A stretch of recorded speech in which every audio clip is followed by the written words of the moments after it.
ಹೆಂಗಿದೆ ಸರ್ ಕ್ಷೇತ್ರ nomination file ಮಾಡಿದ್ರಿ? ಒಂದು ಕಡೆ JDS ಸಂಕಷ್ಟ ಅನ್ನೋ ರೀತಿ ಬಿಂಬಿತವಾಗ್ತಾ ಇದೆ. ಹೇಳಿ ಪ್ರಶ್ನೆ ಬಿಂಬಿತವಾಗ್ತಾ ಇದೆ, ಅದು ಕರೆಕ್ಟ್ ಅಲ್ವಲ್ಲ. ಬಿಂಬಿತ ಏನು ಬೇಕಾದ್ರೂ ಆಗ್ಬೋದು. ಹಾಗಾಗಿ JDS ಮತ್ತು BJPಯ ಹೊಂದಾಣಿಕೆಯ ಅಭ್ಯರ್ಥಿ ನಾನು. ಇದು ಹಾಗಾಗಿ ಮುಂಚೆ ನಾನು JDS ಅಭ್ಯರ್ಥಿಯಾಗಿ ಸ್ಪರ್ಧೆ ಮಾಡಿ ಈ ಕ್ಷೇತ್ರದಲ್ಲಿ ಗೆಲುವನ್ನು ಸಾಧಿಸಿದ್ದೆ. ಈಗ BJP ನಾವು ಹೊಂದಾಣಿಕೆಯಾಗಿ ನಾನು ಜಂಟಿ ಅಭ್ಯರ್ಥಿ ಆಗಿದ್ದರಿಂದ ಡಬಲ್ ಬಲ ಬಂದಿದೆ. ಹಾಗಾಗಿ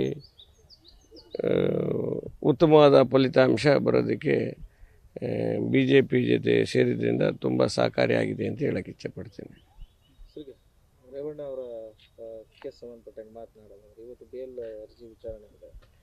ನೋಡಿ, ಕೋರ್ಟಲ್ಲಿ ಯಾವುದೇ ವಿಚಾರಗಳಿದ್ದಾಗ ಅದರ ಬಗ್ಗೆ ಹೊರಗಡೆ ಮಾತನಾಡ್ತಕ್ಕಂಥದ್ದು ಆ್ಯಸ್ ಎ ಲಾಯರ್ ಆಗಿ ಅದು ಸಮಂಜಸ ಅಲ್ಲ. When the matter is before court we should not discuss the matter anywhere outside. ಅದು ಹೊರಗಡೆ ಫಲಿತಾಂಶ ಕೋರ್ಟಿನ ಜಡ್ಜ್ಮೆಂಟ್ ಬರೋವರೆಗೆ ನಾವೆಲ್ಲ ಕಾಯಬೇಕಾಗ್ತದೆ. ಇನ್ನು ಸಂತ್ರಸ್ತದ್ದು 164A ಆಗಿಲ್ಲ. ನೋಡಿ, ಎನಿಥಿಂಗ್ ನಾನು I was worked as a vice chairman of bar council of India, but I am aware of all these things.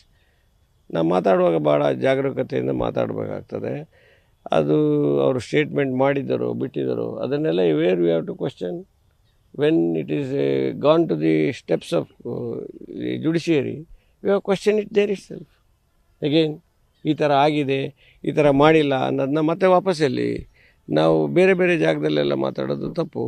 ಅದೇ ಜಾಗದಲ್ಲಿ ನಾವು ಮಾತಾಡಬೇಕಾಗ್ತದೆ. ಕೋರ್ಟ್ ಇದೆ, ಕೋರ್ಟಲ್ಲೇ ಹೋಗಿ ಮಾತಾಡಿ ಈ ಥರ ಆಗಿದೆ ಅಂತೇಳಿದರೆ ಡೆಫಿನೆಟ್ಲಿ ಅದಕ್ಕೊಂದು ರೆಮಿಡಿ ಅಲ್ಲಿ ಸಿಗ್ತದೆ. ಅದನ್ನು ಕೇಸ್ ಫೈಲ್ ಮಾಡೋ ಮುಖಾಂತರ ತಗೋಬೋದು, ಅಥವಾ ನೀವೇ ವಾಲಂಟ್ರಿಗೆ ಯಾರು ಆ ರೀತಿ ಹೇಳಿದ್ದಾರೆ ಅಂತ ಅವ್ರನ್ನೇ ಕರ್ಕೊಂಡೋಗಿ ಅವ್ರನ್ನ ವಾಲಂಟ್ರಿ ಸ್ಟೇಟ್ಮೆಂಟ್ ಕೊಡಿಸೋ ಮುಖಾಂತರ ಬೇಕಾದ್ರೂ ತಗೋಬೋದು. There are so many ways. ಹಾಗಾಗಿ ಆ ಥರ ಮಾಡ್ಬೋದು.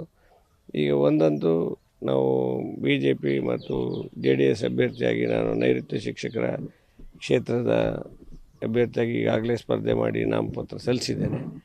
BJPಯವರು ಕೂಡ ಡಾಕ್ಟರ್ ಧನಂಜಯ ಸರ್ಜಿಯವರು ಶಿವಮೊಗ್ಗದಿಂದ ಇದೇ ಕ್ಷೇತ್ರದಲ್ಲಿ ಗ್ರ್ಯಾಜುಯೇಟ್ ಕಾನ್ಸ್ಟಿಟ್ಯೂನ್ಸಿಯಿಂದ 12ವರೆಗೆ ನಾಮಪತ್ರ ಸಲ್ಲಿಸಲಿದ್ದಾರೆ. ನಾವೆಲ್ಲ ಒಟ್ಟಾಗಿ ಕೆಲಸ ಮಾಡ್ತೀವಿ. Thank you. ನ್ಯೂಸ್ ಫಸ್ಟ್, ನಿರ್ಭೀತಿಯಿಂದ ನಿಮ್ಮ ಪರವಾಗಿ.